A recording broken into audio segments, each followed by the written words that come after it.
aku pengen ngebahas soal UTBK Kimia tahun 2018 kode 414. Tujuan aku bikin soal ini karena tadi kan UTBK nih, kalau nggak salah tanggal 2 kali UTBK-nya, ada UTBK yang bulan April sama bulan Mei. Karena bentar lagi aku pengen ngebahas soal UTBK yang insya Allah bermanfaat. Nah di video karena ngebahas soal itu pasti banyak ya, jadi paling aku ngebahasnya nggak semuanya aku bahas, nggak terlalu banyak, paling cuma 5 soal yang aku bahas.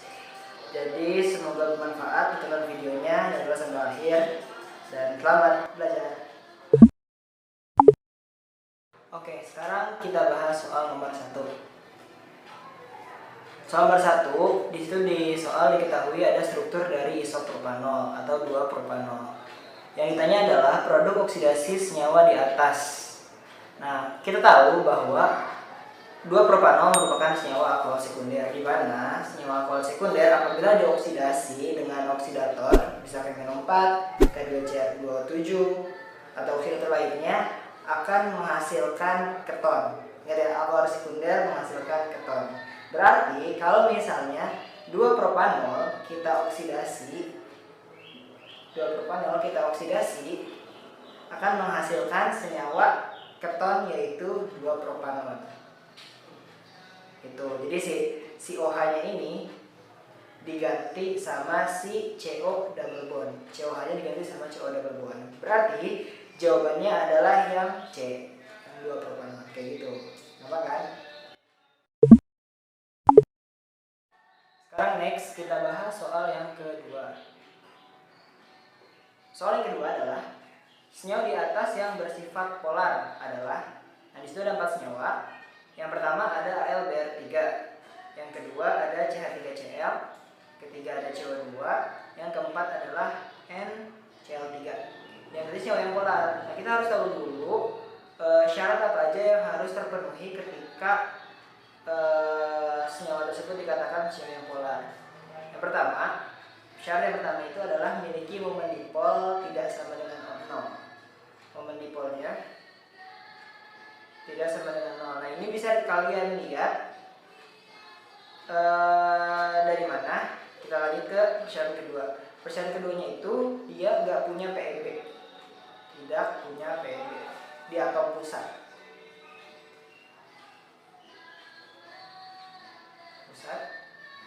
Terus syarat yang ketiganya adalah simetris, bentuk molekulnya simetris. Terus syarat yang keenamnya itu yang keempat, sebenarnya banyak ya syaratnya, cuman yang paling sering dilihat tuh ini. Nah, yang pertama lihat momen dipolnya 0. Dia dari mana momen dipolnya 0? Itu dilihat dari perbedaan keelektronegatifan antara atom pusat sama atom gugus yang berdekatan sama atom pusat. Kalau misalnya perbedaan keelektronegatifannya jauh, berarti bisa dikatakan dia momen dipolnya nggak sama dengan 0.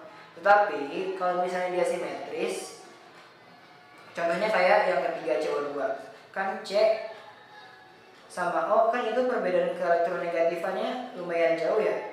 Dia O lebih negatif, C lebih positif. Berarti akan ada elektron yang tertarik dari karbon ke oksigen. Tetapi dia nggak dikatakan polar karena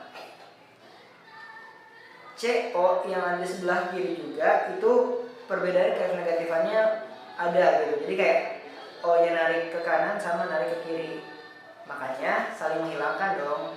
Karena itu dia sifatnya non polar kayak gitu. Kalau misalnya yang AlBr3 juga mirip kayak gitu, karena dia saling menghilangkan, ada yang ke atas, ada yang ke kanan, ada yang ke bawah, dia juga bersifat non polar. Berbeda kayak CH3Cl. Kalau CH3Cl itu kan bentuknya kayak gini, Cl H H H. Nah, yang menarik itu cuma si CCl doang. CH kan perbedaan keelektronegatifannya nggak terlalu jauh, sangat berdekatan lah. Jadi yang narik cuma satu, berarti arah dari tarikan elektron cuma mengarah ke Cl. Karena itu dipolnya itu nggak sama dengan 0, jadi kayak gede gitu dipolnya. Makanya dia sifatnya adalah polar. Kalau yang keempat, senyawa NCl3, udah jelas ya, dia kan punya PEB. Karena dia punya PEB, maka dia bersifat sebagai senyawa yang polar. Maka jawabannya untuk yang nomor kedua adalah 2 dan 4, yaitu CH3Cl dan NCl3 kayak gitu, gampang kan? Sekarang kita lanjut ke soal nomor 3. Persentase massa atom krom dalam suatu mineral anorganik adalah 52%, berarti ada 52 bagian krom dalam 100 bagian sampel, dimana bagian ini bisa volume, bisa massa, tergantung dari apa yang diketahui di soal. Jika tekanan Avogadro Na adalah 6,0 kali 10 pangkat 23, jumlah atom krom dalam 2 gram mineral tersebut adalah, yang ditanya ini adalah jumlah atom kromnya. Ada berapa atom krom dalam 2 gram mineral? Nah, yang pertama harus dilakuin kayak gimana? Yang pertama adalah kalian harus tentuin dulu berapa massa dari krom yang ada di sampel. Kita tahu bahwa krom di sampel itu ada 52%, berarti ada 52 gram krom dalam 100 gram sampel mineral. Kalau misalnya mineralnya itu 2 gram, berarti kromnya berapa? Ya kan?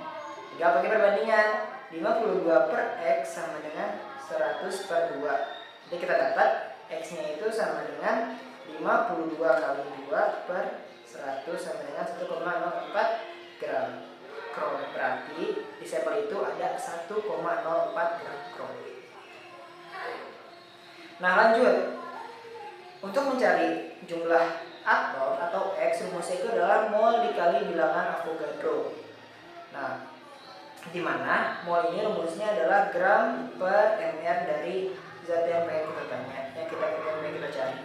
Gramnya tadi kita dapat krom itu gram 1,04, mr-nya di sini ketahui 52 dikali bilangan Avogadro-nya 6 kali 10 pangkat 23. Berarti kita hitung, ini coret 2 per 100, berarti dapat, ini coret 21, dapat 12 kali 10 pangkat 21 atau 1,2 kali 10 pangkat 22, 1,2 kali 10 pangkat 22 partikel atom krom gitu. Jadi cara kayak gitu. Pertama kalian harus tahu massanya dari krom, massanya dicari, habis itu dicari molnya, habis dapat molnya bisa dihitung jumlah atomnya pakai rumus mol dikali bilangan Avogadro. Kayak gitu sih, simpel kan? Sekarang kita lanjut ke soal nomor 34. Reaksi berikut terjadi pada 1600 panas banget. Reaksinya itu adalah 2B23 ditambah 7C menghasilkan B4C ditambah 6CO. Reaksinya udah setara di situ. Dalam satu reaksi digunakan 14 gram B23 dengan MR70 dan 9,6 gram C dengan air 12. Jika reaksi memberikan persentase hasil sebesar 80%. Nah, jadi reaksinya hasilnya 80%. Berarti kalau misalnya ada 100 reaktan yang bereaksi, berarti menghasilin cuma 80 produk. Gitu. Jadi kayak harusnya produknya jumlahnya 100, cuman yang kebentuk cuma 80. Itu makanya kayak gitu. Maka massa dari B4C yang diperoleh adalah, nah berarti caranya ini kayak stoikiometri biasa. Kalian tulis dulu reaksinya. 2B2O3 ditambah sama 7C akan menghasilkan B4C ditambah 6CO. Kita tulis awal reaksi sisa. Oke. Sekarang kalian cari dulu mol dari masing-masing reaktan. Kita cari mol dari B23. Kan rumus mol itu gram per mr ya. Berarti gram B23 di situ 14, mr-nya B14, mr-nya 70. Maka dapat 0,2 mol kalau itu. Terus kalau misalnya karbon sama gram per mr, massa di situ karbonnya ada 9,6 gram. mr-nya 12, berarti dapat 0,8 mol. Jadi ini coret-coret, ini 8, ini 10. Nah, gitu. Nah, selanjutnya kita harus menentukan reaksi pembatas. Apa itu reaksi pembatas? Reaksi pembatas itu adalah zat yang habis bereaksi dalam suatu reaksi. Jadinya jumlah yang bereaksi dari kedua reaksi itu sama kayak bereaksi pembatas. Cara tentunya gimana? Caranya adalah kita ngebagi mol dengan koefisien. Misalnya kayak B23 molnya 0,2 dibagi sama koefisiennya 2. Berarti dapat 0,1. Yang kedua, yang C molnya 0,8, koefisiennya 7. Nah berarti dia itu kan lebih dari satu ya, lebih dari satu. Lebih dari ini lebih dari satu. Nah reaksi pembatas adalah reaksi yang ketika mol sama dibagi sama koefisiennya hasilnya itu paling kecil. Nah berarti kita dapat yang satu atau yang B23. Berarti yang bertindak sebagai reaksi pembatas di sini adalah B23. Kita tulis awal-awal ada 0,2 mol B23 sama 0,8 mol dari karbon. Karena reaksi pembatasnya adalah B23, berarti yang bereaksi akan sejumlah besar mol dari B23. Berarti 0,2. Berarti yang bereaksi dari B4C adalah 0,2 dibagi 2 dikali 1 koefisien dari B4C. Berarti yang bereaksinya itu sebesar 0,1 ya, 0,1. Nah kayak gitu. Nah habis itu kita tinggal cari massa dari B4C. Massanya kan N dikali MR ya. Nah molnya itu dari B4C 0,1, MR-nya sebesar 0,2, 0,6, berarti dapat massanya sebesar 5,6 gram. Tapi karena dia hanya 80% terbentuk, berarti tinggal kalian kali 80%. Berarti 56 per 100, 56 kali 80 per 100. Nanti dapat 2,24 gram. Masuk. Nah, oke, sekarang kita next ke soal yang kelima atau soal yang terakhir yang akan kita bahas di video kali ini. Soal yang kelima. Soal yang kelima itu di sini peroksida terurai menurut reaksi sebagai berikut yang di soal 2Ag2O menghasilkan 4Ag ditambah O2. Pada feed yang sama, 11 gram X memberikan tekanan yang sama dengan tekanan O2. Hasil penguraian 160 Ag2O massa O. Nah, disitu ada kata-kata pada V dan T yang sama. Nih, V dan T yang sama. 11 gram X itu akan memberikan tekanan yang sama dengan tekanan gas O2. Berarti P dari X akan sama dengan P dari O2. Kita tahu persamaan gas ideal PV sama dengan nRT. Berarti P sama dengan nRT per V, ya kan? Nah berarti PX sama dengan NX kali RT per V sama dengan NO2 kali RT per V. Karena V sama T sama bisa kita coret ini sama ini. Karena R-nya pasti sama, kita coret. Nah di sini kita dapat persamaan bahwa N atau mol dari X akan sama dengan mol dari O2. Nah mol dari X kan rumusnya gram per mR ya. Berarti rumusnya gram X per mR X sama dengan mol O2. Nah mol O2 di sini kita dapat dari persamaan reaksi.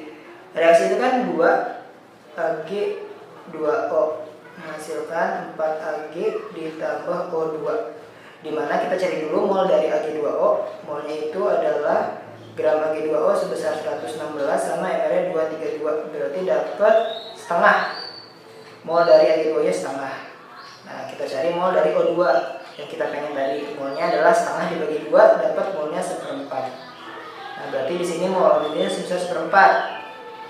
Nah berarti gram X kan di situ 11 ya. Berarti 11 dibagi MRX sama dengan 1/4, dapat MRX sama dengan 4 kali 11 sama dengan 44. Nah kayak gitu, gampang kan? Jadi sebenarnya asal kalian tahu konsepnya, bagaimana cara menghitung, terus cara menggunakan reaksi, stoikiometrinya paham, kalian bisa mengerjakan soal-soal yang tadi. Cuman tinggal dicepetin aja karena SBM kan waktunya itu mepet banget ya, 20 soal, terus waktu cuma berapa menit doang, berapa puluh menit. Nah makanya tinggal kalian banyak latihan aja untuk soal-soal kayak gini. Nah itu aja untuk video kali ini, pembahasan soal UTBK. Ditunggu video selanjutnya. Jika kalian suka, kalian bisa subscribe dan like channel YouTube aku. Nah untuk perkembangan untuk perkembangan video-video selanjutnya. Nah paling itu aja untuk video kali ini. Terima kasih. Semoga bermanfaat. Assalamualaikum warahmatullahi wabarakatuh. 난 아무 말도 할 수가 없었지. 첫눈에 반한